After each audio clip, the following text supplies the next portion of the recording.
Hello नमस्कार दोस्तों, आप सभी का आपके अपने प्यारे से परिवार से क्लासेस यूट्यूब चैनल में एक बार फिर बहुत बहुत स्वागत है। आज आप सभी का सेट नंबर 2 यानी टेस्ट जो हमने कल से स्टार्ट की थी टेस्ट सीरीज, उसकी सीरीज नंबर 2 में आपका बहुत बहुत स्वागत है। आज भी हम 25 क्वेश्चनों को ही एनालिसिस करेंगे और कल जो है वो एक आपको पहले ही बता दें, कल हम क्या है एक मॉडल पेपर को एनालिसिस करेंगे, जीडी के मॉडल पेपर को। और कल की जो क्लास रही थी उसकी ओरिजिनल पीडीएफ भी आज सुबह जो है वो टेलीग्राम चैनल पर डाल दी गई थी। वहां से आप क्या है क्वेश्चन को एक बार रिवाइज कर लेना, आप सेव करके रखना ताकि एग्जाम के समय यानी एग्जाम हो उस समय आप अच्छे से रिवीजन कर सको। तो चलिए आज के सेक्शन को शुरुआत करते हैं। और आज के सेक्शन की पीडीएफ है वो भी है क्या कल सुबह जो है वो 9 बजे Telegram channel RM study point पर डाल दी जाएगी। अगर किसी विद्यार्थी ने ज्वाइन नहीं किया है तो वीडियो की डिस्क्रिप्शन में क्या है लिंक दिया हुआ, वहां से आप उसको ज्वाइन कर लेना।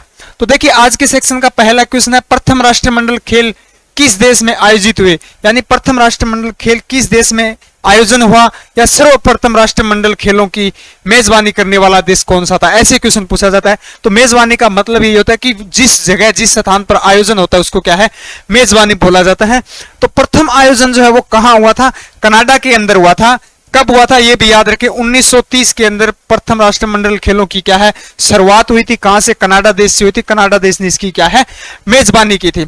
अब दूसरा क्वेश्चन यहां से ये बनता है कि पूछा भी गया है, हाल ही एग्जाम में पूछा गया था कि राष्ट्रमंडल खेलों में भारत ने कब भाग लिया था, भारत ने जो है वो कब भाग लिया था। तो देखिए 1934 के राष्ट्रमंडल खेलों में क्या है भारत ने क्या है राष्ट्रमंडल खेलों में क्या है भाग लिया था।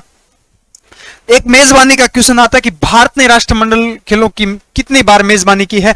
तो भारत ने जो है वो मेजबानी कितनी बार की है, एक बार की थी 2010 के अंदर जो है वो राष्ट्रमंडल खेलों की क्या है मेजबानी भारत ने एक की थी। और 1934 में राष्ट्रमंडल खेलों का क्या है भारत देश हिस्सा बना था और राष्ट्रमंडल खेलों की शुरुआत जो है वो 1930 में हुई थी। दूसरा ध्यान रखेंगे एशियाई खेल। देखिए एशियाई खेल सबसे इंपॉर्टेंट है। एशियाई खेल, देखिए एशियाई खेल की शुरुआत या एशियाई खेल का जन्मदाता या एशियाई खेल की क्या है मेजबानी करने वाला प्रथम देश कौन सा था, तो हमारा भारत देश था। भारत में की थी, कब की थी 1921 के अंदर, सॉरी 1951 में। 1951 के अंदर नई दिल्ली के अंदर क्या है प्रथम एशियाई खेलों का क्या है आयोजन हुआ था। अगर पूछा जाए कि एशियाई खेलों का प्रथम मेजबानी किस देश ने की थी, तो भारत ने की थी नई दिल्ली के अंदर 1951 में यह आयोजित हुआ था। तो क्लियर है। चलिए नेक्स्ट क्वेश्चन देखिए, अमास्य, अमास्य जो होता है, अमास्य में कौन सा अम्ल पाया जाता है, अमास्य जो है वो उसमें कौन सा अम्ल पाया जाता है। तो अमास्य में हाइड्रोक्लोरिक अम्ल पाया जाता है। कौन सा हाइड्रोक्लोरिक अम्ल पाया जाता है, उसका सूत्र या जिसको HCl बोलते हैं, इंग्लिश में क्या बोलते हैं हाइड्रोक्लोरिक अम्ल, जिसको क्या बोलते हैं HCl बोलते हैं। यह अम्ल जो होता है अमास्य के अंदर जो यानी कि हमारे भोजन द्वारा विशिष्ट पदार्थ या हम बोल सकते हैं अविशिष्ट पदार्थ जो होते हैं, जीवाणु जो होते हैं, बैक्टीरिया है, उनको नष्ट करने का कार्य जो है वो कौन करता है हाइड्रोक्लोरिक अम्ल करता है। और यह अम्ल जो है हमारे पाचक में सहायक है। पाचन या पाचन क्रिया का क्या है यह हिस्सा है, उसमें सहायक है। इसको क्या है हाइड्रोक्लोरिक अम्ल यानी HCl अम्ल बोला जाता है। विशिष्ट पदार्थों को यानी बैक्टीरिया को नष्ट करने का कार्य कौन सा अम्ल करता है, तो हाइड्रोक्लोरिक अम्ल करता है। चलिए अगला क्वेश्चन, क्वेश्चन नंबर 3, संविधान के किस अनुच्छेद के अंतर्गत राष्ट्रपति मुख्य न्यायाधीश समक्ष शपथ ग्रहण करता है। देखिए संविधान के किस अनुच्छेद के अंदर जो है वो राष्ट्रपति जो है वो मुख्य न्यायाधीश के समक्ष के द्वारा क्या है शपथ ग्रहण करता है। तो ये बात क्लियर हो रही होगी यहां से कि राष्ट्रपति को शपथ कौन दिलाता है पद की, तो कौन दिलाता है उपराष्ट्रपति द्वारा क्या है शपथ दिलाई समक्ष ग्रहण करता है। ये विवरण किस अनुच्छेद के अंदर है, तो इसका डी ऑप्शन राइट हो जाएगा। अनुच्छेद 60 के अंदर क्या है इसका विवरण मिलता है। एक अनुच्छेद और इंपॉर्टेंट है, अनुच्छेद 61। अनुच्छेद 61 के अंदर जो है महाभियोग प्रक्रिया राष्ट्रपति द्वारा महाभियोग प्रक्रिया का उल्लेख किस अनुच्छेद के तहत है, तो वो अनुच्छेद 61 के तहत है। ये भी ध्यान रखें। तो क्लियर है, राष्ट्रपति को पद की शपथ कौन दिलाता है, मुख्य न्यायाधीश दिलाता है। अब पूछा जाता है प्रधानमंत्री, ज्यादा हाल ही परीक्षा में पूछा गया था प्रधानमंत्री। देखिए प्रधानमंत्री को कौन शपथ दिलाता है, तो प्रधानमंत्री को जो है वो राष्ट्रपति क्या है शपथ दिलाता है। राज्यपाल को कौन शपथ दिलाता है, तो राज्यपाल को भी क्या है सॉरी उपराष्ट्रपति को शपथ कौन दिलाता है। तो देखिए प्रधानमंत्री उपराष्ट्रपति दोनों को ही क्या है राष्ट्रपति द्वारा शपथ ग्रहण करवाई जाती है। चलिए अगला क्वेश्चन, क्वेश्चन नंबर 4, महिला में अंडाणु का निर्माण कहाँ होता है? देखिए इस क्वेश्चन को या महिला में अंडाणु या मादा जनन अंड कोशिका, मादा जनन या अंड कोशिका जो अंडाणु है जो है वो बोला जाता है इसको। तो इसका जो निर्माण है वो कहां होता है? तो महिला के अंदर क्या है? अंडाशय होता है। देखिए यहां से यही क्वेश्चन पूछा जाता है, हो सकता है आपको यहाँ पे मादा जनन कोशिकाएं दे दिया जाए या अंड कोशिका दे दी जाए या अंडाणु कोशिकाएं जो है इसका निर्माण जो है वो कहां होता है? तो अंडाशय में होता है। चलिए नेक्स्ट क्वेश्चन, क्वेश्चन नंबर 5, प्रशांत महासागर का आकार है। देखिए प्रशांत महासागर का जो है वो आकार है, प्रशांत महासागर जो है उसका आकार क्या है? त्रिभुजाकार या त्रिकोणीय? त्रिकोणीय हो सकता है आपको त्रिकोणीय, ये जो एक्स्ट्रा जो हम लिख रहे हैं इसका मतलब ये कि हो सकता है आपने पढ़ा हो त्रिभुजाकार। त्रिकोणीय और त्रिभुजाकार क्या है? दोनों ही एक होते हैं। फिर प्रशांत महासागर से 3 प्रकार से क्वेश्चन बनते हैं। पहला क्वेश्चन बनता है कि सबसे विशालतम, देखिए सबसे विशालतम जो है वो प्रशांत महासागर है। सबसे बड़ा वह सबसे गहरा महासागर कौन सा है? देखिए सबसे बड़ा व सबसे गहरा महासागर जो है वो प्रशांत महासागर है, जिसका आकार कैसा है? त्रिभुजाकार यानी त्रिकोणीय आकार है। सबसे मोस्ट इंपोर्टेंटली क्वेश्चन जो बनता है वो ये बनता है कि इसका खाई पूछी जाइए, खाई या गर्त, खाई या गर्त, एक मिनट, खाई या गर्त, गर्त को ही क्या है? खाई बोला जाता है। तो इसकी सबसे गहरी खाई कौन सी है? तो मेरियाना गर्त है। मेरियाना गर्त या खाई जो है वो कहां स्थित है? तो प्रशांत महासागर में स्थित है। प्रशांत महासागर जो है वो विश्व का क्या है? सबसे बड़ा, सबसे गहरा, सबसे विशालतम महासागर है, जिसका आकार क्या है? त्रिभुजाकार।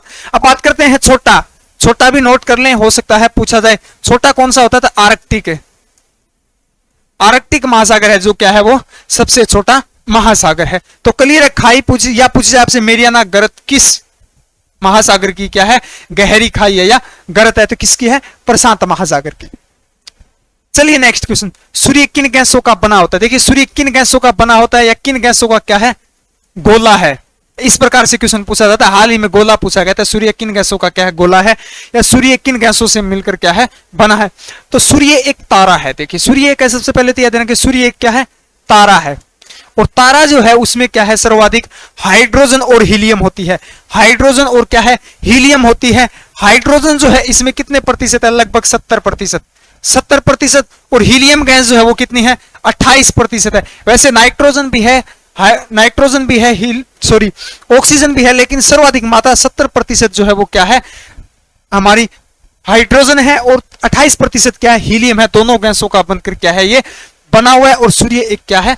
तारा है। तो पूछा जा सकता है तारा किन गैसों से बना हुआ है? किन गैसों का मिश्रण है? तो तारा एक क्या है? हाइड्रोजन और हीलियम दोनों गैसों का मिलकर क्या है? बना हुआ है। फिर सूर्य का प्रकाश पूछा जाता है। सूर्य का प्रकाश जो है वो किस विधि पर पृथ्वी पर पहुंचता है? ये भी हाल ही में पूछा गया था। तो विकिरण विधि से पहुंचता है। विकिरण विधि द्वारा सूर्य का प्रकाश क्या है? पृथ्वी तक या हम तक क्या है? पहुंचता है। फिर इसका समय पूछा जाता है। समय भी याद रखेंगे कितना लगता है? समय जो है वो 500 सेकंड का समय लगता है। कितना? 500 सेकंड का समय लगता है, या आपको मिलेगा 8 मिनट 20 सेकंड। 8 मिनट 20 सेकंड का जो समय वो लगता है। किस विधि द्वारा पहुंचता है? तो विकिरण विधि द्वारा पहुंचता है। सूर्य एक क्या है? तारा है। तारा मुख्यतः किसके बने होते हैं? ऐसे क्वेश्चन पूछा जाता हो तो किसके बने होते हैं? हाइड्रोजन और हीलियम के। चौसों का युद्ध कब हुआ? देखिए चौसों का युद्ध जो है वो कब हुआ था? चौसों का युद्ध जो है वो 1539 ईस्वी में हुआ था। कब हुआ था? 1539 ईस्वी में क्या है? लड़ा गया था। यहां से बस 3 ही क्वेश्चन पूछे जाते, किन के मध्य या पराजित या विजेता। तो चौसों का युद्ध जो है वो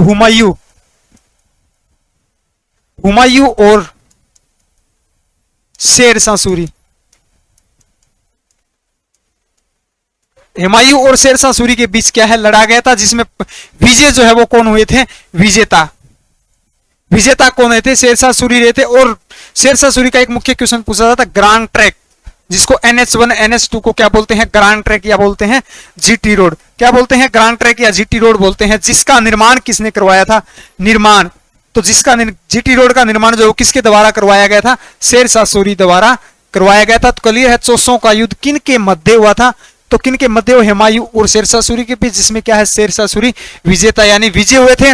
और इन्होंने भारत में एक निर्माण किया था NH1 NH2 जिसको हम बोलते हैं GT रोड या ग्रैंड ट्रैंक रोड का निर्माण जो है वो किसने करवाया था? शेरशाह सूरी द्वारा करवाया गया था। चलिए क्वेश्चन, अगला क्वेश्चन 8वां, किस यौगिक की सबसे छोटी इकाई क्या है? किसी यौगिक की जो है वो सबसे छोटी इकाई जो है वो क्या होती है? तो अणु होती है। क्या होती है? किसी मान ले यौगिक या कण यौगिक या किसी कण की सबसे छोटी इकाई कौन सी होती है? तो वो होती है अणु। चलिए नेक्स्ट क्वेश्चन, अगला क्वेश्चन है किसी भी तारे में किसकी मात्रा अधिकतम होती है? देखिए हमने जस्ट ही पढ़ा था किसी तारे में किसकी मात्रा क्या है? सबसे अधिक होती है। तो किसकी होती है? ऑप्शन देखिए, हीलियम भी दिया हुआ है और हाइड्रोजन भी दिया हुआ है। अगर ऑप्शन डी के अंदर दिया होता ए व बी तो हम कर सकते थे, लेकिन अगर मुख्यतः अगर पूछा जाए तो किसकी होती है? हाइड्रोजन की होती है, क्योंकि अधिकतम मात्रा 70% होती है और हीलियम जो है वो कितने हैं? 28% होती है। अगर ऑप्शन में दोनों दिए हो तो दोनों कर सकते थे, लेकिन अगर दोनों नहीं है तो हम किसको चूज करेंगे? हाइड्रोजन को ही चूज करेंगे। चलिए अगला क्वेश्चन, कोयला नगरी किस शहर को कहा जाता है? कोयला नगरी, या इस क्वेश्चन को पूछा जाता है कोयला भारत की कोयला राजधानी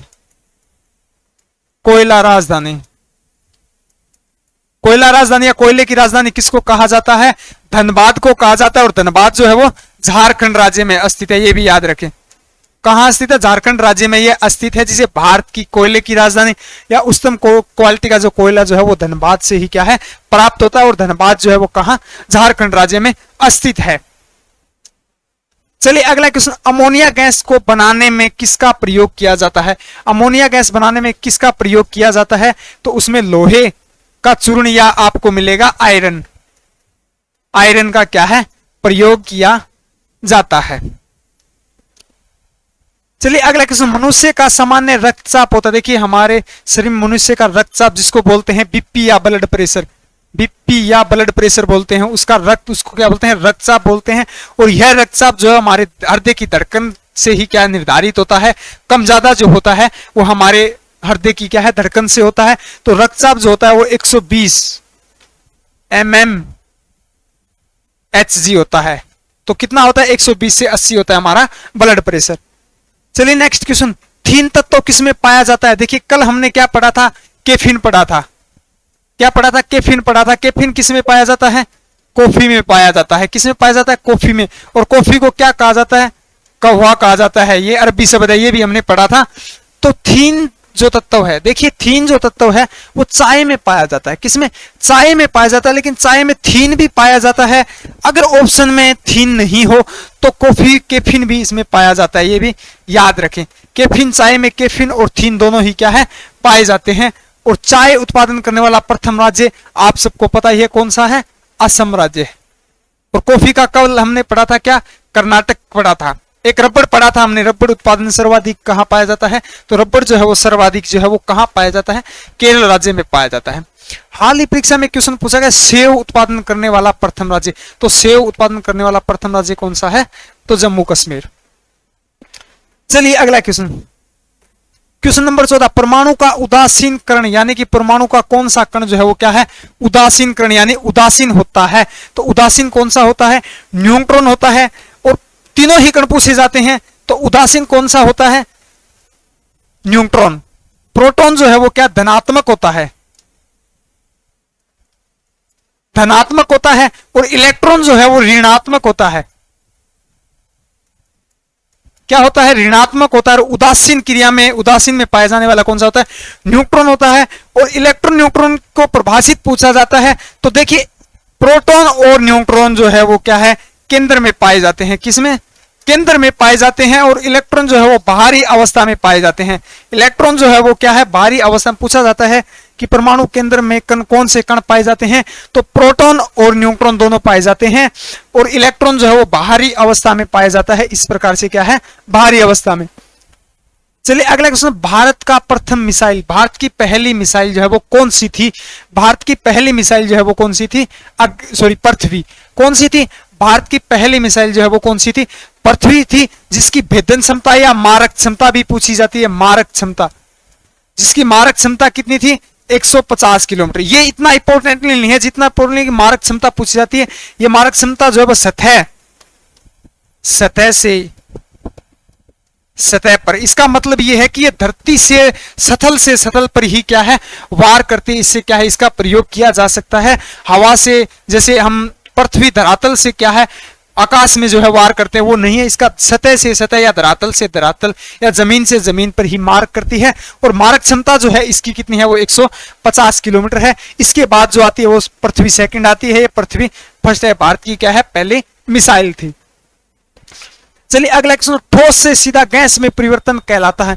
ठोस से सीधा गैस में परिवर्तन जो है वो क्या कहलाता है? तो अर्धवापातन कहलाता है। क्या कहलाता है? अर्धवापातन कहलाता है। जैसे एग्जाम्पल के लिए आप कपूर समझ सकते हैं, या आप सूखी बर्फ। देखिए ये ठोस होती है, कपूर जो है वो ठोस होता है और उसको जलाने के बाद क्या है वो किस में परिवर्तन होता है? एक गैस में परिवर्तन हो जाता है, तो उसे अर्धवापातन बोला जाता है। क्वथनांक जो होता है वो क्या होता है? वाष्प। जैसे जल जो होता है, माने कि जल जो है वो 100 डिग्री सेंटीग्रेड पे क्या है उबलता है। उबलने को ही क्या है क्वथनांक कहा जाता है, या वाष्प प्रक्रिया में जो बदलता है उसको क्या है क्वथनांक कहा जाता है। चलिए नेक्स्ट क्वेश्चन नंबर 17, भारत का सबसे लंबा बांध कौन सा है? भारत का सबसे लंबा बांध जो है वो कौन सा है? तो भारत का सबसे लंबा बांध जो है वो कौन सा है? हीराकुंड बांध है, जो महानदी पर बना है। महानदी पर, यह भी ध्यान रखें नदियां भी पूछी जाती है। ये लगभग 28 किलोमीटर के आसपास क्या है लंबा है। कितना इसकी लंबाई नहीं पूछी जाती, लेकिन फिर भी याद रखें 25-28 के आसपास लंबा है। इसकी नदियां पूछी जाती है, तो हीराकुंड बांध जो वो महानदी पर है। बात करें कहां स्थित है, राज्य भी पूछा जाता है, तो ये उड़ीसा राज्य में। कहां स्थित है? उड़ीसा राज्य में। फिर देखिए आप ऑप्शन ए को देखेंगे, भाखड़ा नांगल बांध। भाखड़ा नांगल बांध भी पूछा जाता है, हाल ही परीक्षा में पूछा गया था। तो भाखड़ा नांगल बांध जो है वो सतलज नदी पर स्थित है। सतलज नदी पर क्या है स्थित है, और किस राज्य में स्थित है?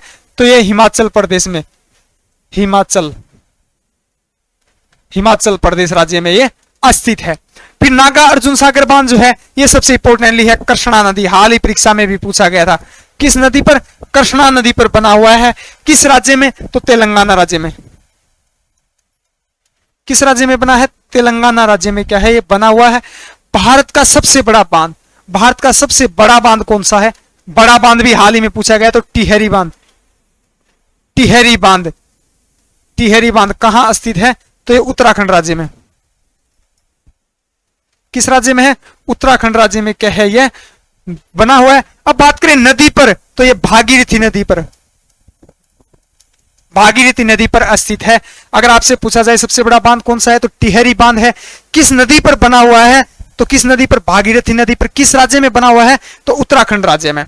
नागार्जुन सागर बांध किस नदी पर बना हुआ है? तो कृष्णा नदी पर बना। किस राज्य में? तेलंगाना राज्य में। और हीराकुंड बांध जो है वो किस नदी पर बना हुआ है? महानदी पर बना हुआ है, उड़ीसा राज्य में बना हुआ है। और ये भारत का क्या है सबसे लंबा और बड़ा अलग अलग है। ये भी आप ध्यान रखें कि क्वेश्चन में लंबा पूछा गया है या बड़ा पूछा गया है। चलिए नेक्स्ट क्वेश्चन, अगला क्वेश्चन 18 पत्तियों का हरा रंग, यानी कि पत्तियों का हरा रंग किसके कारण, या पत्ती जो है वो हरी किसके कारण क्या है दिखाई देती है? किसके कारण जो है वो हरा रंग मौजूद होता है? तो क्लोरोफिल के कारण जो है पत्तियों का रंग क्या है हरा दिखाई देता है। नेक्स्ट क्वेश्चन देखिए, श्रीहरिकोटा किस राज्य में स्थित? देखिए श्रीहरिकोटा ये एक द्वीप है। क्या है? श्रीहरिकोटा एक द्वीप है। किस राज्य में स्थित है? तो ये आंध्र प्रदेश राज्य में स्थित है। श्रीहरिकोटा जो है एक ये क्या है मिसाइल लॉन्च करने का क्या है एक केंद्र है। श्रीहरिकोटा जो है ये आंध्र प्रदेश राज्य में स्थित है। इसकी निर्माण जो है, इसकी स्थापना जो है 1961 में की गई थी। कब? इसकी श्रीहरिकोटा द्वीप की स्थापना जो है 1961 के अंदर की गई थी। उसके बाद जो है, उसके बाद 2002 के अंदर इस समय अटल बिहारी वाजपेयी प्रधानमंत्री थे। उन्होंने इसका नाम बदल कर क्या है सतीश धवन अंतरिक्ष केंद्र जो है वो इसका नाम कर दिया गया। तो ये भी पूछा जाता है सतीश अंतरिक्ष धवन केंद्र कहां, सतीश धवन अंतरिक्ष केंद्र कहाँ स्थित है? तो ये कहाँ है? आंध्र प्रदेश राज्य के त्रिवेंद्रम जिले में के अंदर क्या है ये स्थित है, जिसका पुराना नाम क्या है? श्री हरिकोटा द्वीप। स्थापना पूछी जाए तो इसकी कब हुई थी? 1961 के अंदर। इसका नामकरण नहीं पूछा जाएगा, लेकिन फिर भी याद रखें 2002 के समय अटल बिहारी वाजपेयी क्या थे? देश के प्रधानमंत्री। उस समय इन्होंने क्या है इसका नाम बदल दिया था। यहां से रॉकेट को क्या है लॉन्चिंग किया जाता है, ये भी याद रखें। चलिए अगला क्वेश्चन, क्वेश्चन नंबर 20। उत्तल लेंस सामान्यतः किस प्रकार की छवियां बनाता है या प्रतिबिंब? किस प्रकार का क्या है प्रतिबिंब जो है वो बनाता है? तो इसका सी ऑप्शन राइट हो जाएगा। देखिए उत्तल दर्पण जो है वो आभासी, ये वैसे मिस हो गया था, आभासी वास्तविक, आभासी वास्तविक और उल्टा प्रतिबिंब जो है वो उत्तल दर्पण द्वारा क्या है बनाया जाता है। तो वास्तविक उल्टा सॉरी आभासी वास्तविक उल्टा प्रतिबिंब और उत्तल दर्पण अवतल दर्पण, अवतल दर्पण का भी याद रखेंगे। अवतल दर्पण का जो है वो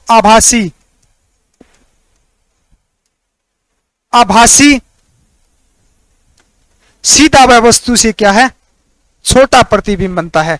क्या है? सीधा वह वस्तु से क्या है छोटा बिंब जो क्या है बनता है। और उत्तल लेंस से पूछा जाए तो कौन सा? आभासी वास्तविक उल्टा। और अवतल से पूछा जाए तो क्या है आप कर सकते हैं आभासी सीधा और वस्तु के आकार से क्या है छोटा प्रतिबिंब बनता है। नेक्स्ट क्वेश्चन देखिए, रतौंधी किस विटामिन की कमी से होता है? देखिए रतौंधी रोग जो है वो किस विटामिन की कमी से होता है?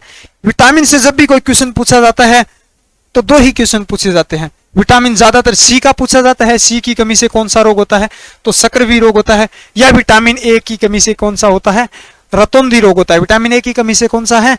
रतौंधी रोग जो विटामिन ए की कमी से होता है। ये किस अंग को प्रभावित करता है? तो आंख को प्रभावित करता है। बी की कमी से कौन सा होता है? थायमिन। बी का रासायनिक नाम क्या है? थायमिन है, जिसकी कमी से कौन सा रोग होता है? बेरी। बस ये तीन पूछे जाते हैं, बेरी या स्कर्वी या रतौंधी। इससे ज्यादा विटामिन में ज्यादातर जो है क्वेश्चन नहीं पूछे जाते, लेकिन आप जो है रीड सभी को करना। चलिए नेक्स्ट क्वेश्चन, पौधे में गैस के लिए आदान प्रदान रहता है, यानी कि पौधे के लिए गैसों का आदान प्रदान होने के लिए कौन सा अंग जो है वो पौधे का महत्वपूर्ण होता है? तना होता है या जड़ होता है या रंध्र होता है? तो इसका सी ऑप्शन हो जाएगा रंध्र, या आपको मिलेगा छिद्र के द्वारा क्या है पौधे जो है गैसों का क्या है आदान प्रदान करते हैं। कल हमने पढ़ा था पौधे जो है वो प्रकाश संश्लेषण या दिन के समय, एक बार फिर लिख रहा हूं, दिन के समय जो है वो कौन सी गैस ग्रहण करते हैं? तो CO2 ग्रहण करते हैं। छोड़ते कौन सी हैं? तो O2 छोड़ते हैं। रात्रि को क्या है इसका उल्टा होता है। प्रकाश संश्लेषण प्रक्रिया दिन के समय होती है। ये कल भी पढ़ा था, एक बार फिर लिखता हूं, आप अच्छे से रीड कर लेना। तो पौधे में गैस का आदान प्रदान जो है वो किसके द्वारा होता है? रंध्र, या आपको छिद्र लिखा हुआ मिलेगा। चलिए क्वेश्चन नंबर 23, भारतीय जीवन बीमा की स्थापना कब हुई? भारतीय जीवन बीमा की स्थापना जो है वो 1 सितंबर 1956 को, 1 दिसंबर 1956 को हुई थी। कब हुई थी? 1 दिसंबर 1956 को। बस यहां से ये पूछा जाता है, ज्यादा नहीं पूछा जाता। चलिए अगला क्वेश्चन, झूठ का सोना किसे कहते हैं? झूठ का सोना या मूर्खों का सोना या बेवकूफी का सोना जो है वो किसको कहा जाता है? तो आयरन पाइराइड, आयरन सल्फाइड को, या पाइराइट बोलते हैं इसको। आयरन सल्फाइड या आयरन पाइराइट, जिसका संकेत जो है वो क्या होता है? FeS2 जिसको बोलते हैं। इसका हो सकता है आपको सूत्र मिले, या इसका रासायनिक प्रतीक जो होता है वो क्या है? Fe और S2 होता है, जिसको आयरन सल्फाइड या पाइराइट जिसको बोला जाता है, जिसे मूर्खों का सोना कहा जाता है। ये पीतल की तरह ही क्या है पीले रंग का होता है। चलिए आज का अंतिम क्वेश्चन जो है वो, इंटरनेट पर वेबसाइट बनाने वाली भारत की पहली राजनीतिक पार्टी कौन थी? यानी कि इंटरनेट पर जो है वो वेबसाइट बनाने वाली भारत की जो है वो पहली राजनीतिक पार्टी कौन थी? तो भारतीय जनता पार्टी थी। कौन सी थी? भारतीय जनता पार्टी। आज के सेक्शन को क्या है हम यहीं समाप्त करते हैं। और पीडीएफ के लिए एक बार फिर कहना चाहूंगा, इस क्लास की पीडीएफ जो है वो कल 9 बजे क्या है टेलीग्राम पे डाल दी जाएगी। वहां से आप डाउनलोड करके अपने अच्छे से सेव कर लेना, ताकि एग्जाम समय में आपको क्या है पढ़ने में, रीड कर रिकवर रिवीजन करने में आसानी हो। आज का मोटिवेशन है, देखिए 2 चीजें दिखाई दे रही है। एक तो ये चीजें दिखाई दे रही है कि सब कुछ खत्म हो चुका है, और एक ये दिखाई दे रही है कि एक नई ऊर्जा यानी एक नई शुरुआत हो रही है। तो जैसे कि हम सोचते हैं कि सब कुछ खत्म हो गया, खत्म होने का मतलब होता है एक नई शुरुआत। खत्म होने का मतलब ही एक क्या होता है, नई शुरुआत होती है। यहाँ सब कुछ खत्म हो रहा है तो यहाँ सब कुछ क्या है, नई शुरुआत हो रही है। जो बच्चे हाल ही में परीक्षा लगी थी अग्निवीर में, रह गए थे बच्चे, हमारे पास भी काफी मैसेज आए कि सर हम रह गए, बर्बाद हो गए। देखिए ऐसा कुछ नहीं होता। कुछ हार होती है जो हमें क्या है, जीत की ओर क्या है लेके जाती है। हारने से क्या है हमें, यानी कि हम किसी भी लेवल को अचीव करते हैं तो उसका हारा हुआ, जैसे हम ये पौधा यहां से अगर निकलता, यहां तक पहुंचता, ये यहां से निकलकर यहां पहुंचता है तो समय लगता है। इस पौधे के हार की जो पैड़ी थी वो लगभग हम माने कि 5 फुट है तो 2 फुट जो है वो हार की पैड़ी से ही ये पौधे ने क्या है अपनी ऊंचाई को क्या है कवर किया है। ये देखिए यहां से ये इनकी क्या थी, हार थी। तो हार जो है वो हमारे जीवन के क्या है, कहीं ना कहीं जीत का क्या है मुख्य उद्देश्य होती है, भूमिका निभाती है। तो खत्म होने जैसा कुछ नहीं होता। आप अपनी तैयारी करते रहिए, चाहे हमारे प्लेटफॉर्म से करें या किसी अन्य प्लेटफॉर्म से के, आप विश्वास के साथ उनके साथ जुड़े रहिए। तो थैंक यू फॉर वॉचिंग। मिलते हैं अगले बेहतरीन कंटेंट के साथ, तब तक हमारे साथ बने रहिए। जय हिंद,